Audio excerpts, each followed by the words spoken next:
Olá, meu irmão e minha irmã, graça e paz de Jesus. É muito bom estar com você para mais uma escola bíblica especial e a sua participação é muito importante. Sabe quando uma coisa demora muito? Geralmente a gente tem isso com os nossos filhos, os nossos netos. Quando a coisa está demorando muito, a criança vai ficando impaciente, vai não suportando mais, vai achando que aquilo nunca vai chegar, nunca vai acontecer. Nós estamos vivendo aqui na Escola Bíblica, nessas últimas lições, a temática defesa da verdade. E hoje a gente vai falar sobre a verdade de algo que para algumas pessoas parece demorar, a volta de Cristo. Alguns amigos de vocês, pessoas não ligadas à igreja, por vezes entendem que essa aparente demora é um sinal, é uma prova de que nós cristãos estamos equivocados na nossa fé. Será que é assim mesmo? Convide aí seus amigos, quem sabe essa lição pode ajudar a você a esclarecer isso e tantas outras pessoas próximas de você. Vem com a gente, daqui a pouco a gente vai tratar sobre esse assunto, sobre a aparente demora de Deus.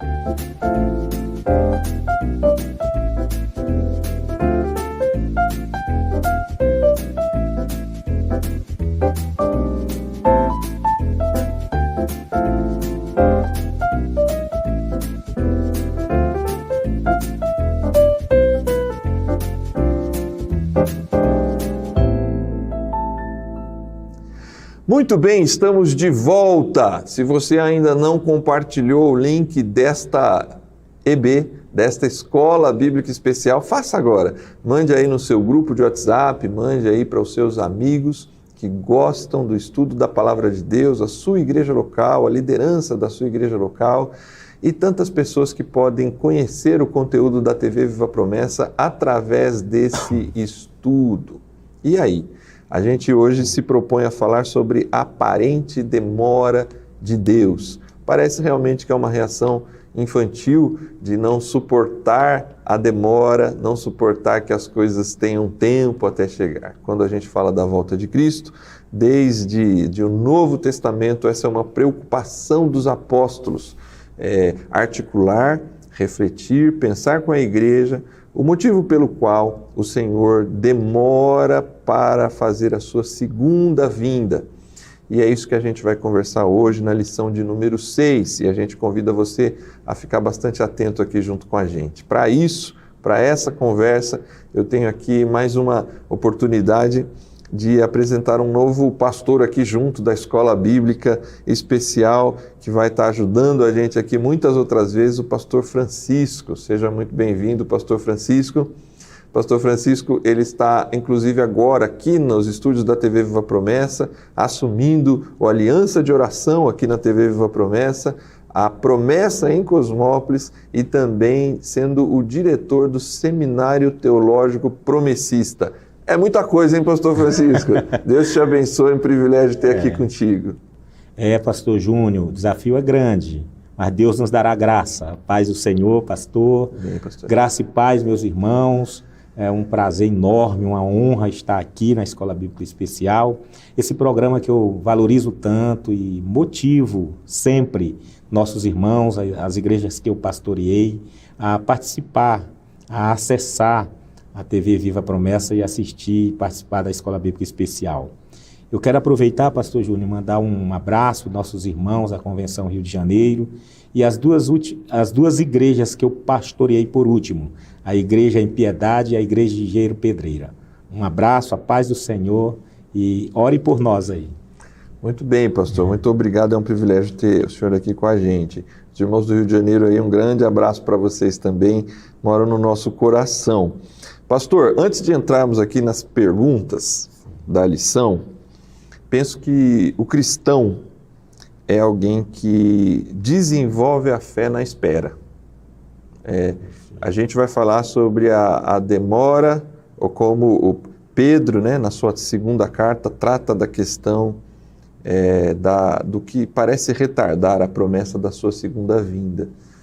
Mas muitas vezes o cristão e pessoas que olham de fora do cristianismo, de repente é um vizinho, Às vezes vem uma mãe, um pai aguardando por anos uma resposta de oração, por uma cura, pela salvação de um filho. E por vezes, essas pessoas por vezes não entendem a nossa espera e às vezes quando presenciam a resposta de Deus, se admiram da fé. A fé cristã, ela tem essa característica, né, pastor? Ela se desenvolve numa capacidade de esperar aquilo que não se vê, para falar de Hebreus, né? De visualizar algo que ainda a gente não tem concretamente, né, pastor? Perfeito. Eu diria e gostaria de colocar aqui duas visões, né? A primeira é essa mesmo que o senhor colocou, esse desenvolvimento da nossa fé na espera. Na espera, o bom caráter de Cristo é formado na gente, né? É uma bênção esse processo de fé e de santidade, mas também, como o próprio autor vai colocar aqui, na espera, sobretudo na espera da volta de Cristo, é uma oportunidade que Deus está dando para muita gente abraçar, responder positivamente essa salvação. Eu queria até citar aqui uma frase, literalmente, de um autor, que diz que cada dia que passa significa que Deus está dando ao pecador mais uma oportunidade de arrependimento. Cada dia que passa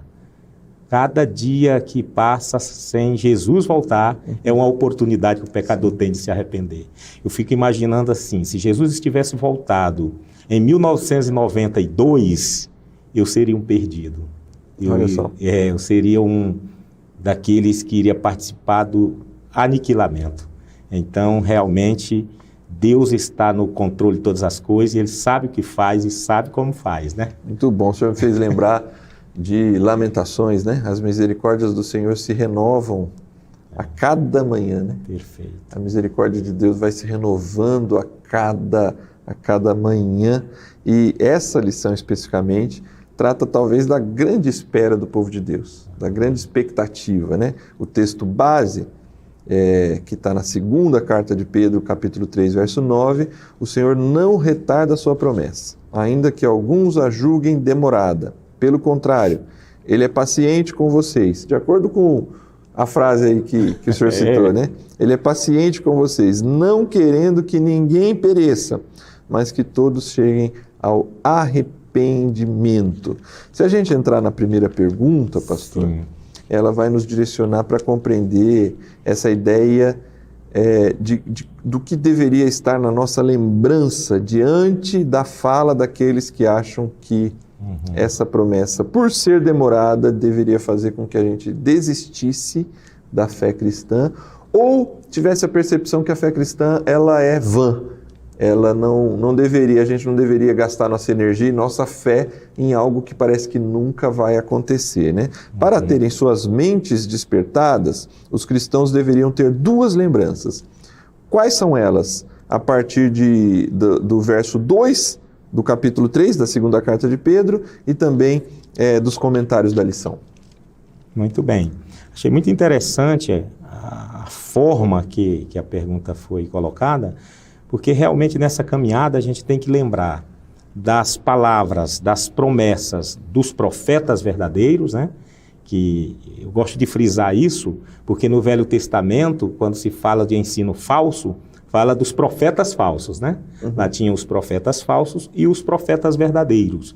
Nós temos que nos agarrarmos nas palavras dos profetas verdadeiros. No Novo Testamento já vai falar de mestres falsos, né? Sim. E mestres verdadeiros, com certeza, tinha na igreja ali, com certeza.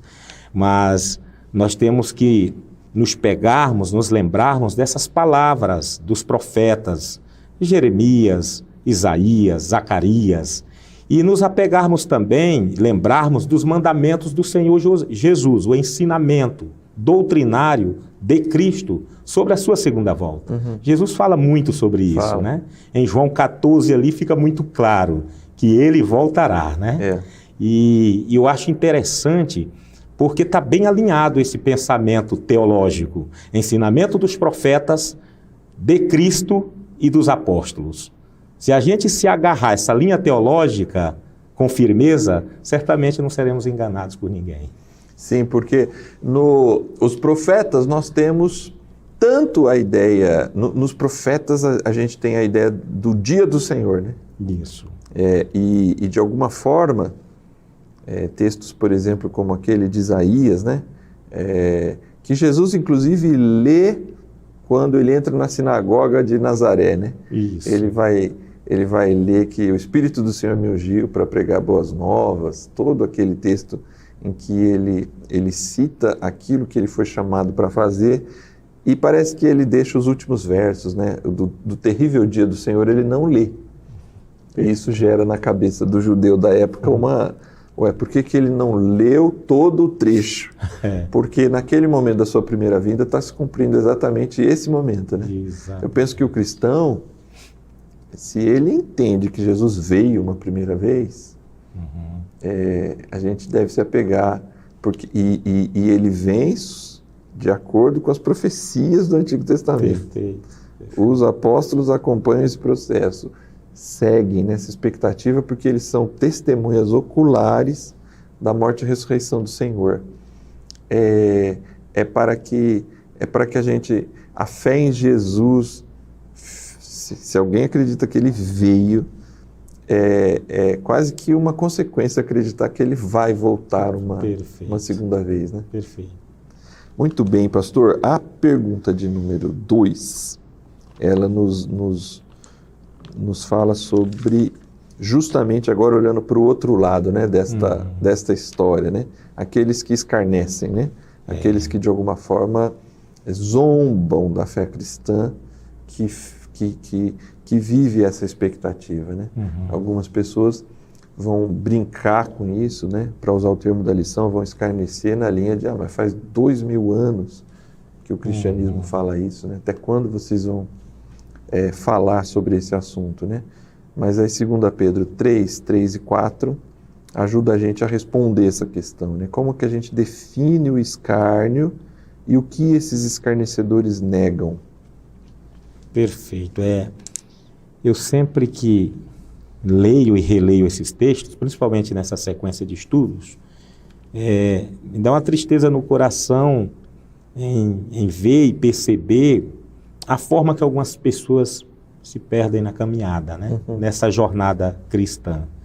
Porque esse tópico 2 vai falar sobre o surgimento dos escarnecedores, e a lição, a revista inteira, vai dar muito a entender que eles antes eram pessoas salvas, pessoas que estavam no caminho, né?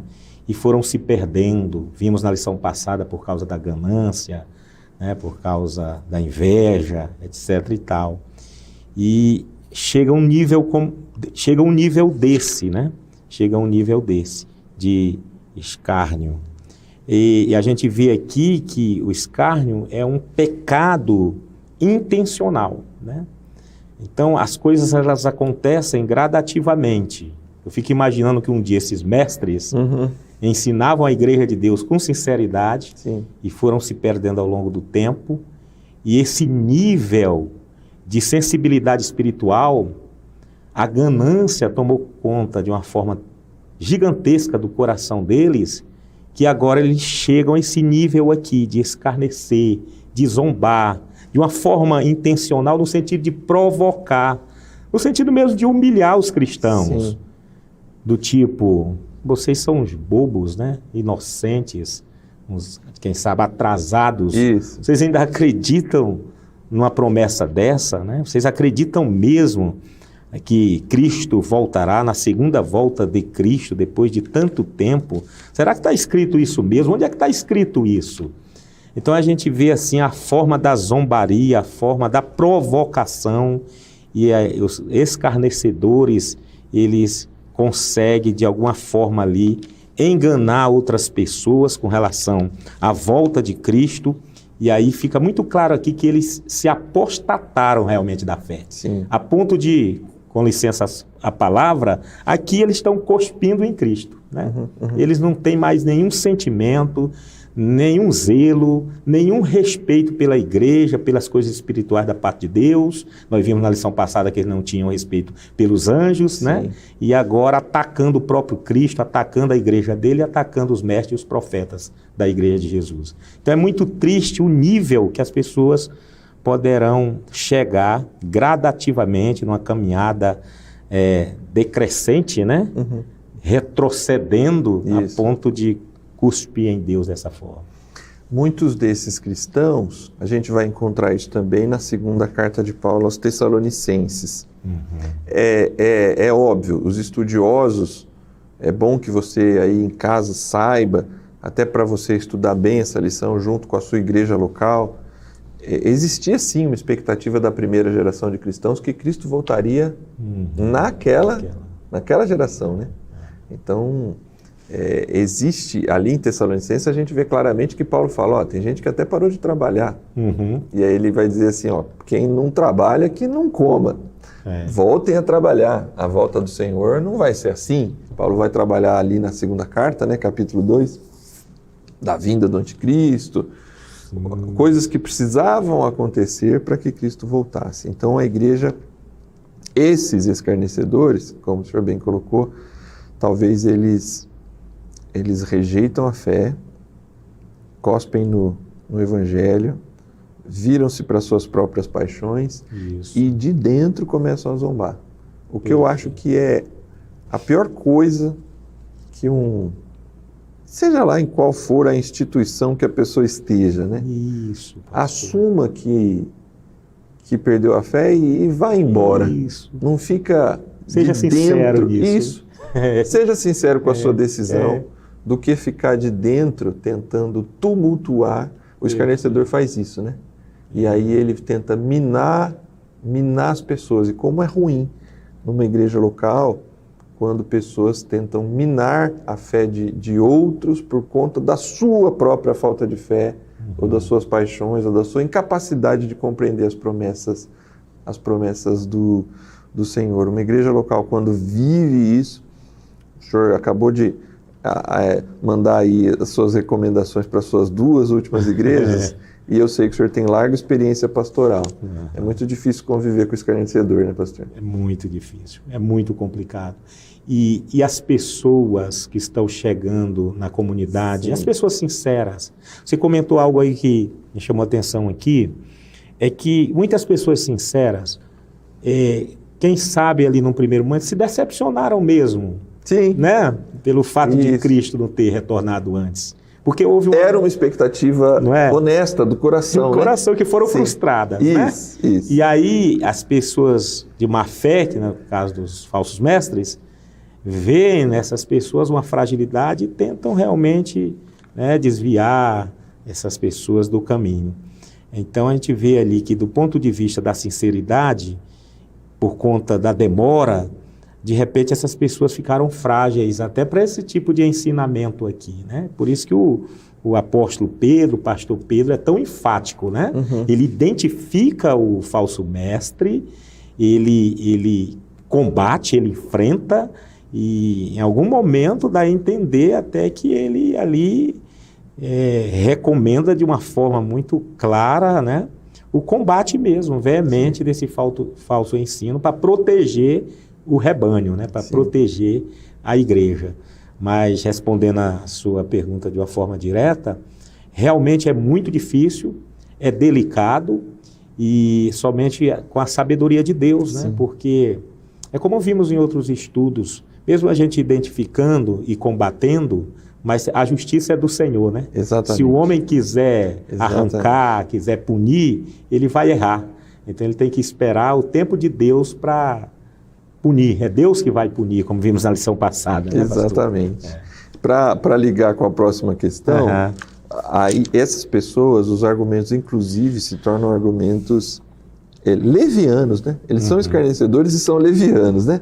Porque o final do verso 4 diz assim, como se o escarnecedor estivesse dizendo, né? Desde que os antepassados morreram, tudo continua como desde o princípio da criação. O que é uma mentira tão fácil de de desmascarar, né? Uhum. Porque nada continua desde a criação. As coisas estão mudando, muitas coisas aconteceram lá, né? Há 2000 anos atrás, que dirá até hoje, né? A pergunta de número 3 vai nessa linha, né? Sim. O testemunho dos fatos históricos é um poderoso argumento para mostrar que Deus continua no controle do mundo como Criador e justo juiz. A quais fatos a frase se refere? Para responder, baseie-se em 2 Pedro 3, 5 a 7. Perfeito. Como você falou aí, os argumentos são frágeis demais para quem está ligado na palavra, né? Para quem caminha com fé, para quem escuta os profetas, os ensinamentos de Jesus e os apóstolos da Igreja de Jesus. Porque Jesus deixa claro que é fato a criação, porque Deus, por sua palavra, há muito tempo criou os céus e a terra seca, que fez surgir em meio das águas, segundo as de Pedro 3,5, como também é um fato o dilúvio. Né? Isso. É um fato um dilúvio. Fato histórico, né? Exatamente. Hoje, estamos bem mais distante, temos provas arqueológicas, científicas, né? Para além da Bíblia. Isso, com relação ao dilúvio. Então, os argumentos realmente muito frágeis. O autor vai colocar aqui que, portanto, assim como pela palavra de Deus, todas as coisas, e trouxe o juiz através do dilúvio, pela palavra os céus e a terra que agora existem foram reservadas para o fogo e estão guardadas para o dia do julgamento, quando todos os perversos serão destruídos. Então ele está dizendo que assim como aconteceu a criação, assim como aconteceu, e é fato histórico, o dilúvio, dessa mesma forma, pela palavra de Deus, no futuro vai acontecer o julgamento com fogo. E é uma mensagem clara, principalmente para os falsos mestres, né? Está dizendo, para os verdadeiros, vem a volta de Cristo, é algo glorioso, é salvação, é a glorificação. Agora, para os falsos mestres, falsos profetas, é a destruição, que nós cremos na doutrina do aniquilamento, né? Sim. Esses fatos históricos, eu penso, pastor, estava ouvindo um antropólogo recentemente. Ele não é cristão, mas ele passou um tempo em comunidades cristãs, lá no Rio de Janeiro, inclusive, e lá ele identificou como essas comunidades são transformadoras da vida das pessoas, tirando pessoas das drogas, diminuindo a violência familiar a partir da compreensão e da conversão ao Evangelho de Jesus. Ele acompanhou, do ponto de vista da antropologia, e não do ponto de vista da teologia, essas comunidades. E isso fez ele disse na entrevista que eu vi, ele não se tornou um cristão, mas ele hoje respeita os cristãos e o cristianismo como não respeitava antes desse período de estudo de campo que ele fez. E aí, esse verso 7, enquanto estudava a lição, me preparando aqui para estar contigo aqui, pela mesma palavra, os céus e a terra que agora existem estão reservados para o fogo, guardados para o dia do juízo e para a destruição dos ímpios. Eu sei que é uma leitura, pelo menos a minha leitura de infância desse texto, é que o fogo vem do céu, né? E realmente ele pode vir, né? Sim. Do próprio sol e de algum cometa ou coisa que o valha. Mas quando eu vejo a pergunta, o testemunho dos fatos históricos, nós estamos presenciando um aumento de temperatura no mundo muito grande, né? Sim. Temperaturas que eu estava acostumado a ver quando eu ia no Rio de Janeiro, Nossa. Eu tenho visto aqui. Lá chegou a sensação de 60 graus. Né? Essa última. Lá no Rio? No Rio. Sensação térmica. Sério? Aqui a gente teve a sensação de 40, que para vocês lá no Rio uns 60. É tranquilo. Mas assim, existe evidências, inclusive na natureza, de um aquecimento global que aponta para o fato de que o mundo está caminhando para um momento em que o próprio planeta, por conta dessa sequidura que está, isto é, o mundo acabar em fogo, Deus pode usar de tantas formas, e até isso aponta para o fato de que o mundo caminha para um lugar muito difícil dele sobreviver. E não é só uma questão científica, é uma questão das profecias e do caminho que um Pedro, por exemplo, está sendo revelado a ele. O mundo um dia acabou em água.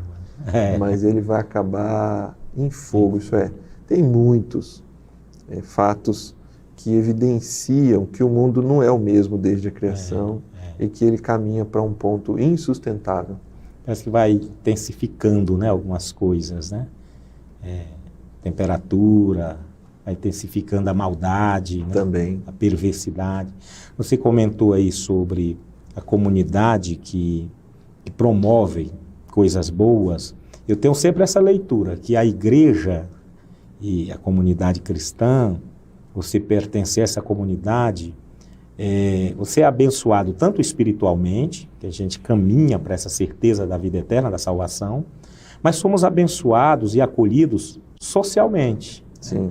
E eu sempre comentava isso lá na igreja que eu pastoreava, principalmente Piedade, tem um carinho enorme pelos idosos, lá tem um ministério, né, que cuida dos idosos, e também Engenheiro Pedreira. Chegar assim num sábado, num domingo, e ver pessoas idosas com 80, 90 anos, né, tomaram um banho, trocaram de roupa, se pentearam, cheirosinhas, te abraça. Que coisa linda! Por conta de quê? Por conta da fé, por conta da comunidade. Quantas pessoas que não têm essa motivação, que não têm essa fé, que com essa idade se isola, não quer nem sair de casa, não tem motivação nem para tomar um banho, nem para trocar de roupa, nem comprar uma roupa nova, né? Então, esse fato da pessoa ter essa motivação de viver, de sair, de andar, de integrar, de interagir, de se vestir, de tomar um banho, de passar um perfume, de conviver com as outras, já é um bem extraordinário para a humanidade. Mas não é só isso, né? O presente maior é saber que o nosso nome está escrito no livro da vida. Amém. Essa última questão aqui, pastor, o pessoal da editoria da lição aqui pegou pesado com a gente aqui. Pegou, Não seria a demora do retorno de Jesus uma prova que os escarnecedores estavam corretos? Há mesmo, né, perguntando de uma outra forma, há mesmo razão para eles dizerem o que dizem? Será que a nossa fé é equivocada? A ideia é responder a partir dos versos 8 e 9 da segunda carta de Pedro. Eles estão certos, pastor? É aquele tal do sonoro não, né? Não. Por quê? Porque o tempo, na perspectiva de Deus, é diferente da perspectiva humana, né? Até lembrei daquelas duas palavrinhas que a gente sempre cita quando fala de tempo. O kairos, que é o tempo de Deus, né? E o cronos, que é o tempo humano, que vem a palavra cronologia, o tempo que pode ser medido, né? O kairos não, é o tempo de Deus, ele não pode ser medido, e a gente vê nessa resposta, o próprio Pedro diz que para o Senhor um dia é como 1000 anos e 1000 anos como um dia. Isso é o kairos, né? Então, se a gente analisar o tempo com relação à vinda de Cristo, sobre a nossa perspectiva, aí vai ter aquela decepção que a gente comentou lá no início da lição, né? Pessoas sinceras se decepcionaram, foram frustradas porque realmente demorou no aspecto, no ponto de vista humano, a volta de Jesus. Morreram sem Cristo voltar, né? Cristo voltou para elas de outra forma. Que dormiram no Senhor, quando ressuscitarem, vão ressuscitar transformada, com o corpo glorificado. Então, não, porque realmente, na perspectiva de Deus, o tempo é diferente. E, em segundo lugar, porque a aparente demora do advento de Jesus tem um propósito, que é o que eu comecei a lição comentando sobre isso, né? Deus é paciente por causa de vocês, não deseja que ninguém seja destruído, mas que todos se arrependam. Os seres humanos, pecadores, são os favorecidos por essa aparente demora. Aí é interessante que a gente vê realmente como um falso mestre, principalmente dessa época, estavam cegos e não tinham nenhuma sensibilidade. Enquanto eles achavam que a demora era algo prejudicial, era uma frustração, era algo terrível, o povo tinha sido enganado, na expectativa espiritual é bênção, né? Porque Deus está demorando, porque está dando oportunidade para outras pessoas se salvarem, inclusive o Francisco. Repito, se Cristo tivesse voltado em 1992, eu estaria no grupo dos perdidos, porque eu aceitei Jesus em 1994. Então, isso é positivo. A aparente demora, ela é positiva, Sim. porque está dando oportunidade para o evangelho ser anunciado, né? Que é o chamado, e quem responder positivamente esse chamado tem a vida eterna. Sim. Né? É interessante que o verso 10, logo depois aqui, vai falar que o dia do Senhor, porém, virá como ladrão. Isso. Há uma demora que aponta para a misericórdia de Deus, a benevolência, a intenção de Deus que todos cheguem ao arrependimento, né? E até onde esse todos alcança, a gente não sabe, né? Não sabe. E se frustraram todos aqueles que marcaram uma data para a volta de Jesus, né? Todos aqueles que marcaram, vai voltar em 1844, vai voltar no ano 2000. Isso. Todo mundo se frustrou. A volta do Senhor se dá como ladrão. E aí eu acho que é importante, antes da gente caminhar para o final, pastor, porque teve uma fala sua que me chamou muito a atenção lá nas duas primeiras questões. Esses falsos mestres provavelmente é gente que cresceu, viveu e em algum momento aceitou a fé e estava dentro da igreja. É um desafio, né, pastor? Do ponto de vista da santidade, da persistência, da fé e da missão, porque infelizmente nós vemos muitos cristãos que perderam essa referência, né? Perfeito. O nosso evangelho hoje é um evangelho do presente, né? É um evangelho das bênçãos pessoais, né? De alcançar o emprego, de ter a cura, e não há nenhum problema com isso. Mas eu penso que nós perdemos a referência, que eu acho que os nossos pais tinham mais, né? A expectativa da volta de Cristo é mais marcante nas gerações mais antigas. Nós nos tornamos, e os nossos filhos têm se tornado uma geração de evangélicos do presente, das coisas para o aqui e agora. Perfeito. Sem olhar para o lá e então, né? E aí eu penso que a fé de alguns vão esfriando, né? Estão na igreja, talvez até nem sejam escarnecedores para falar, não vai voltar. Mas isso se tornou tão fraco na fé da pessoa que isso vai afetando a santidade, o senso de missão e de responsabilidade. Vai sempre deixando a vida cristã para depois, né? É muito comum na vida pastoral a gente encontrar esses cristãos que vão deixando a vida cristã para depois. Você falou aí dos nossos pais e eles nos exortam, né? Sim. Tipo assim, não se pregam mais sobre a volta de Cristo, não é isso? Dificilmente a gente escuta uma mensagem sobre a volta de Cristo, a igreja não vibra mais sobre a volta de Cristo, porque essa geração está muito focada no aqui e agora, realmente. A gente ouvia, o senhor falou, eu lembrei, minha mãe falava isso muito para mim, né? Se você tiver fazendo tal coisa e Jesus voltar, né? É óbvio, é uma relação que, por vezes, às vezes pode nem fazer muito sentido, né? Tudo bem se eu tiver na praia com os meus amigos ou fazendo alguma coisa, Jesus voltar, eu vou, estando com compromisso com Jesus, eu serei salvo, né? Mas acho que essa ideia presente de que Jesus vai voltar e que a gente precisava estar atento, porque a vinda dele é como um ladrão, era mais presente nas antigas gerações, né? E como a gente perdeu essa referência, eu penso que a gente cria uma geração sonolenta, anestesiada, que não está atento que Jesus está às portas e que a gente pode deveria voltar a qualquer momento, né? Manter um sério compromisso com ele e um compromisso de missão para tirar outros do fogo, como um dia o Senhor foi tirado, como eu fui tirado. Perfeito. Eu penso que o versículo 10 e as preocupações dos nossos pais é uma mensagem que, tipo assim, esteja preparado. Isso. Você tem que estar sempre preparado. A essência da mensagem é essa. Que ele pode voltar a qualquer momento. Muito bem. Pastor, muito obrigado do nosso papo aqui, foi muito bom. A gente está chegando ao final desse estudo, você que acompanhou a gente até agora, privilégio ter você aqui com a gente. Se essa lição está fazendo bem para você, para a sua vida pessoal, para a sua edificação, compartilhe com outras pessoas para acompanhar esse estudo. Mas nós estamos chegando aqui no final e sempre nas nossas lições tem o com os olhos na vida. Tem duas afirmações aqui, né? Mesmo diante dos escárnios, creia na promessa do retorno de Jesus. Isto é, independente das pessoas que zombam da nossa fé, ela é uma fé viva, é uma fé que faz sentido na confiança em Jesus.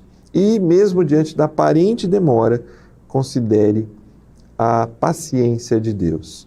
Entenda que ela é, como o senhor disse, né? Ela é muito mais positiva do que negativa, né? Por conta do amor de Deus por aqueles que ainda serão salvos. Pastor, deixa aí as suas últimas palavras, portanto, em cima dessas duas aplicações aqui para os nossos irmãos, os nossos estudantes da Palavra de Deus, diante de uma lição que realmente é um assunto que a gente tem falado bem menos e deveria falar mais, e essa lição talvez hoje relembra o fato de que nós aguardamos uma preciosa promessa e esperança da volta de Jesus, né? E quando ele voltar, talvez vai pegar muita gente de surpresa, porque ele vem como ladrão, né? Mas, como disse Jesus, o Espírito há de proteger aqueles que serão salvos e que estarão vivos naquele momento para se encontrar com o Senhor nos ares. Te agradeço aí pelo estudo aqui junto comigo, com todos os nossos irmãos. Deixe sua palavra de incentivo e, ao final, por favor, ore para encerrarmos esse estudo. Amém, pastor Júnior. Muito obrigado pela oportunidade. A primeira palavra, eu lembro aqui do apóstolo Pedro mesmo. Talvez eu não cite corretamente aqui o versículo, me perdoe, né? Mas ele vai dizer na primeira carta que a igreja, que os irmãos deveriam estar sempre preparados para responder à razão da nossa esperança. Né?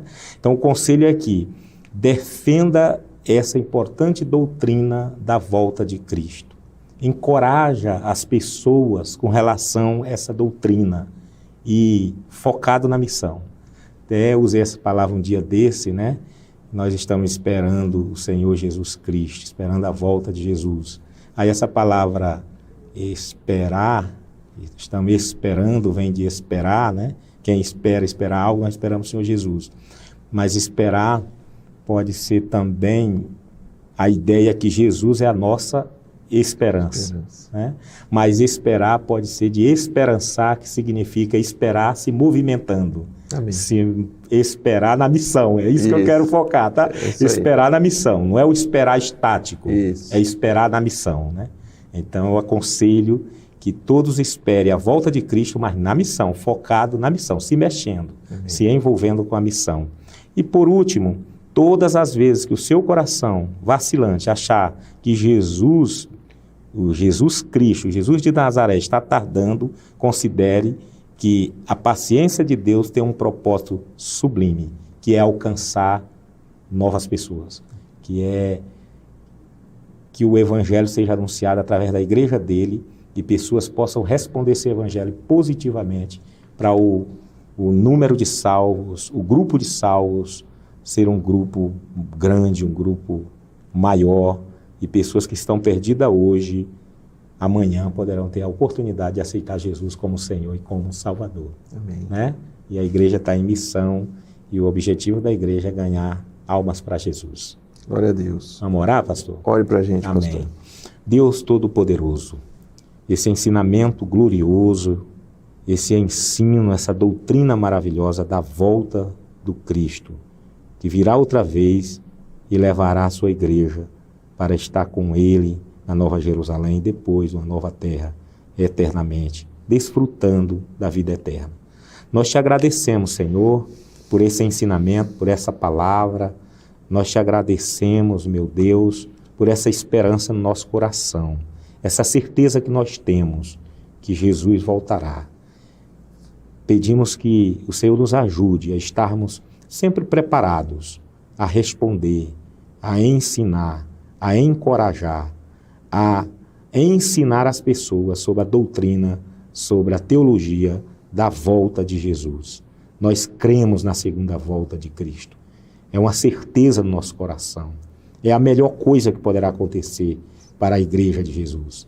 É melhor do que qualquer outra coisa. É porque é como foi dito pelo pastor. Essa geração está muito focada no aqui e agora. E muitas vezes, por algum momento, pode esquecer que a melhor coisa que pode acontecer na nossa vida é a volta de Cristo, é a glorificação, é morar com o Senhor eternamente, é desfrutar da vida eterna. Senhor, que essa esperança, que essa certeza, que esse desejo da tua volta cresça cada dia mais e mais nos nossos corações, na igreja do Senhor aqui na terra, mas sempre na missão, desejando que outras pessoas te conheçam para desfrutar também dessa salvação.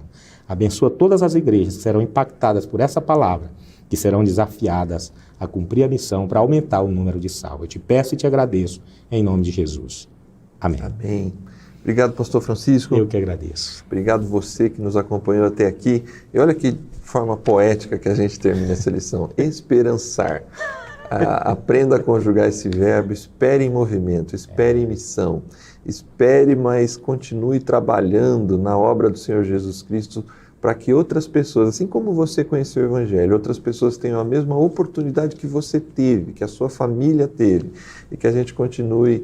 A gente está aqui na lição da defesa da verdade, mas de tempos em tempos o assunto da missão volta aqui na Escola Bíblica Especial, e que você assuma esse modo missão, levando o Evangelho de Jesus, levando a esperança da volta de Jesus para outras pessoas, e que através da sua vida outras pessoas tenham a mesma esperança, a esperança em Cristo Jesus. É muito bom ter você com a gente te espera semana que vem para continuarmos esse estudo, e até lá, continue aí firme nos caminhos do Senhor. Fique com Deus, até a próxima. Deus abençoe.